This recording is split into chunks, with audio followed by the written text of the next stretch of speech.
लाल किले के बाहर जो धमाका हुआ उसके तार अब सीधा सीधा पाकिस्तान से जुड़ते हुए चले जा रहे हैं, इस तरह की खबर है। अब आपको ग्राफिक्स के जरिए आइए समझाने की कोशिश करते हैं कि कैसे जो कड़ियां हैं वो जुड़ते जुड़ते पाकिस्तान और उसके पाले हुए आतंकियों तक एक बार फिर से पहुंच रहे हैं। यानी कि आतंकवाद और पाकिस्तान ये हमेशा से साथ साथ में चलते रहे हैं, एक बार फिर से वही हुआ। वॉल ग्राफिक्स पर ये पूरी डिटेल क्या है वो आपको न्यूज़ 18 इंडिया बहुत बारीकी से समझाने की कोशिश करेगा। देखिए, सबसे पहले 18 अक्टूबर की बात करते हैं। इसमें शुरुआती पिछले महीने की 18 ये तारीख जब जम्मू कश्मीर के नौगाम में जैश-ए-मोहम्मद के नाम से लगे बेहद आपत्तिजनक पोस्टर से इसकी यहां पर शुरुआत होती है। अब इसी में यानी कि 18 अक्टूबर में ही पोस्टर में देश विरोधी बातें यहां पर लिखी गई थी। इन पोस्टरों में आपको यह भी बता दें कि एक तरह से इलाके के लोगों को सीधी सीधी यहां पर धमकी दी जा रही थी। अब पोस्टर को पुलिस ने बेहद गंभीरता से लिया। अब क्योंकि आर्टिकल 370 के खत्म होने के बाद से इस तरह के जो पोस्टर है वो दिखना लगभग बंद हो चुका था। पुलिस ने इसे गंभीरता से लिया और फिर अगले ही दिन यानी कि देखिए 19 अक्टूबर पर आ जाइए, पोस्टर को लेकर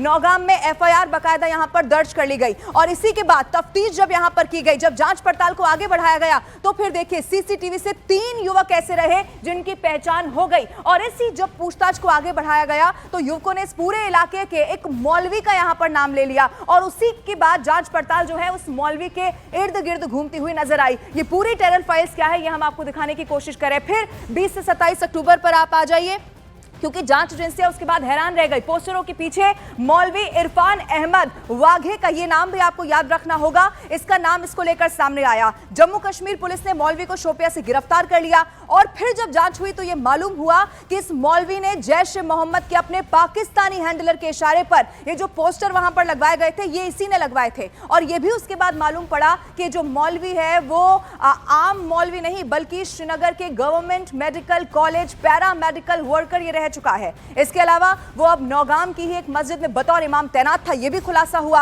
और फिर यहीं से युवाओं के कैसे रेडिकलाइजेशन यहां पर किया जाना है उसका धंधा ये चला रहा था, खास तौर पर मेडिकल प्रोफेशन से जुड़े हुए युवाओं को, क्योंकि आपने वो सारे नाम देखे होंगे, उन सब नामों के आगे डॉक्टर लगा है, क्योंकि मौलवी का खुद का बैकग्राउंड भी मेडिकल फील्ड से ही जुड़ा हुआ रहा, यह भी बताया गया। अब देखिए, जो हम आपको बताने जा रहे हैं वो बेहद महत्वपूर्ण है, आपको बिल्कुल ध्यान से वो सुन लेना चाहिए। ऐसा इसीलिए क्योंकि आपको मालूम पड़ेगा इसके बाद कि पाकिस्तान के इशारों पर नाचने वाले इस मौलवी का दिल्ली धमाकों से आखिर क्या कनेक्शन सामने आया है। एक बार फिर से आप सुनिए। देखिए, पाकिस्तान में बैठे जैश के अपने आकाओं से कैसे इंस्ट्रक्शन यहां पर वो लिया करता था, इसका बहुत बड़ा खुलासा हो गया है। जैश की डी कंपनी क्या कहती है यह हम आपको समझा रहे हैं। जैश-ए-मोहम्मद और इसके सीधे सीधे इशारे इंस्ट्रक्शन मिलते थे इसी मौलवी इरफान अहमद को। लेकिन ये चेन जो है ये पूरी कड़ी है, आगे कैसे जुड़ती चली गई आपको दिखाते हैं। और देश में जहर का कारोबार कैसे हुआ, इसी नफरती सौदे में मौलवी के 3 शागिर्द बड़ी साजिश को अंजाम देने के लिए निकले हुए थे। कौन कौन थे? एक का नाम था डॉक्टर आदिल, जो इस वक्त तस्वीर भी हम आपको दिखा रहे हैं, और देखिए दूसरी तरफ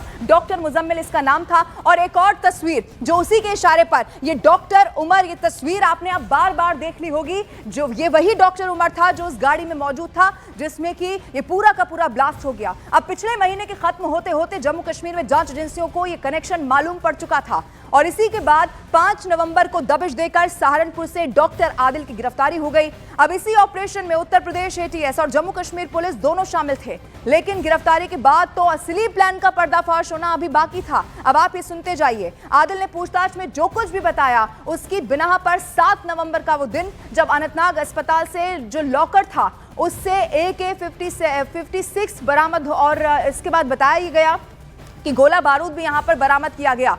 लेकिन यहीं पर ये जांच पड़ताल खत्म नहीं होगी। आइए अब आपको मैप के जरिए जरा और भी इसकी डिटेल देते हैं। जम्मू कश्मीर 7 नवंबर का वो दिन जब यूपी के बाद अब हरियाणा की वहां पर देखिए एंट्री हो चुकी थी। मौलवी का दूसरा चेला यहीं पर मौजूद था, ये आपको मैप के जरिए भी हम दिखाने की कोशिश कर रहे हैं। 8 नवंबर को फरीदाबाद के अल फलाह मेडिकल कॉलेज से डॉक्टर मुजम्मिल को गिरफ्तार किया जाता है और फिर यही इस पूरे केस की सबसे महत्वपूर्ण जो कड़ी थी वो यहां पर निकलकर सामने आई, क्योंकि मुजम्मिल ने जो कुछ भी बताया वो बहुत हैरान परेशान करने वाला था। 9 नवंबर, इसके बाद आगे बढ़ते हुए 7 नवंबर के बाद 9 नवंबर को क्या हुआ ये भी आपको बताते हैं, जब मुजम्मिल की शिनाख्त पर ही बारूद की सबसे बड़ी खेप यहां पर बरामद होने वाली थी। मुजम्मिल फरीदाबाद के धौज गांव हाजी मद्रासी के घर पर किराएदार भी था और यहां पर भी छानबीन हुई और फिर नाम आया अल फलाह मस्जिद के इमाम मोहम्मद इश्तियाक का, जो कि नूह का रहने वाला था। और छापेमारी के दौरान इसी के घर से 2563 किलोग्राम बिल्कुल आपने सही सुना, 2500 किलो से ज्यादा ये जो विस्फोटक था वो बरामद हुआ।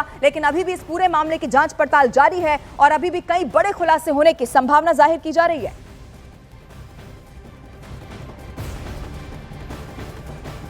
और 10 अक्टूबर को लाल किला के पास हुए धमाके से जुड़ी हुई तस्वीरें जो सामने आई वो हर किसी को परेशान करने वाली हैं। लगातार एक के बाद एक और भी तस्वीरें सामने आती चली जा रही हैं। जहां पर ब्लास्ट हुए थे वहां से करीब करीब 30 मीटर की दूरी पर खड़ी एक कार के परखच्चे वहां उड़ गए। गाड़ी के शीशे टूटे हुए हैं, छत पर गहरे डेंट और विंडो हैंडल भी टूटा हुआ है। वहीं ऊपर लगा बड़ा होर्डिंग धमाके की आवाज से फट गया। ये तस्वीर बिल्कुल साफ इशारा करती है कि धमाका बहुत खतरनाक था, जोरदार था। घटनास्थल पर पुलिस और फॉरेंसिक टीम लगातार सबूत जुटाने में लगी हुई है और इसीलिए माना जा रहा है कि अभी भी जांच पड़ताल जारी है।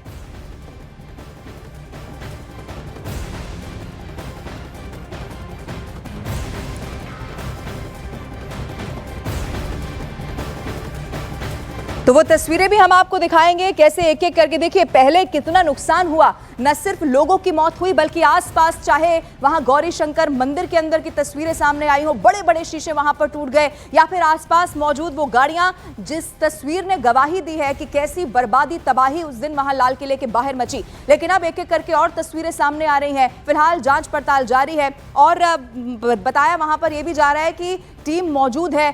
मेरी सहयोगी शिवांगी लगातार वहीं से रिपोर्ट कर रही है। एक रिपोर्ट उनकी दिखाते हैं, उन्होंने जायजा लिया है किस तरह से अब जांच पड़ताल आगे बढ़ रही है। 10 नवंबर शाम 6:52 लाल किला के मेट्रो स्टेशन गेट नंबर 1 के पास एक ऐसा धमाका जिसने पूरी 10 नवंबर शाम 6:52 लाल किला के मेट्रो स्टेशन गेट नंबर 1 के पास एक ऐसा धमाका जिसने पूरी दिल्ली को दहला दिया। उस धमाके वाले स्पॉट से ठीक 30 मीटर की दूरी पर हम खड़े हुए हैं, जहां पर इम्पैक्ट कितना ज्यादा पड़ा होगा वो हम दिखाने की कोशिश कर रहे हैं, क्योंकि उस धमाके के बाद में अब तीसरा दिन है और उसके बावजूद भी कई ऐसे निशान हैं जो कि मिटाए नहीं मिट रहे हैं। लगातार कोशिश की जा रही है कि सबूत इकट्ठे किए जाए, लेकिन अभी भी कई ऐसी चीजें हैं जो कि देखने के बाद में भयावह तस्वीरें, भयावह मंजर जो सामने आ रहे हैं, उसके बाद रूह कांप जा रही है। हम सबसे पहले दिखाएंगे आपको ये बैरिकेटिंग और ये जो सफेद कपड़ा पूरा लगाया गया है, ये एग्जैक्ट वो स्पॉट है जहां पर धमाका हुआ मेट्रो स्टेशन गेट नंबर 1 के पास में। अब वहां से 30 मीटर की दूरी पर हम खड़े हुए हैं जहां पर धमाके का इम्पैक्ट पड़ता हुआ नजर आया। तो आपको हम दिखाएंगे कि ये जो होर्डिंग है, ये होर्डिंग देखिए, लोहे का ये होर्डिंग पूरी तरीके से इसके परखच्चे उड़े हुए नजर आ रहे हैं और इस होर्डिंग की देखिए आप, पूरा तो कपड़ा तो फटा ही हुआ है लेकिन लोहे के रॉड भी मुड़े हुए हैं। अब अंदाजा आप लगा सकते हैं कितना ये जोरदार धमाका रहा होगा। अंदर दुकानों तक तो इसकी गूंज पहुंची ही, इसकी वजह से कई कांच के शीशे भी टूटे हुए नजर आए। लेकिन अब गाड़ियों को कितना नुकसान पहुंचा जो उस वक्त सड़क पर चल रही थी वो आपको दिखाते हैं। ये गाड़ी उसी दिन से यहाँ पे खड़ी हुई है जिसके चालक इसको छोड़कर चले गए, क्योंकि इतनी ज्यादा ये क्षतिग्रस्त हो गई। किसी प्रकार से कोई डेंट इस गाड़ी में नहीं, लेकिन उसके बावजूद इसके एयर बैग्स खुले हुए हैं, यानी कि इंपैक्ट इतना ज्यादा उस ब्लास्ट का कि एयर बैग्स तक इस गाड़ी के खुल गए।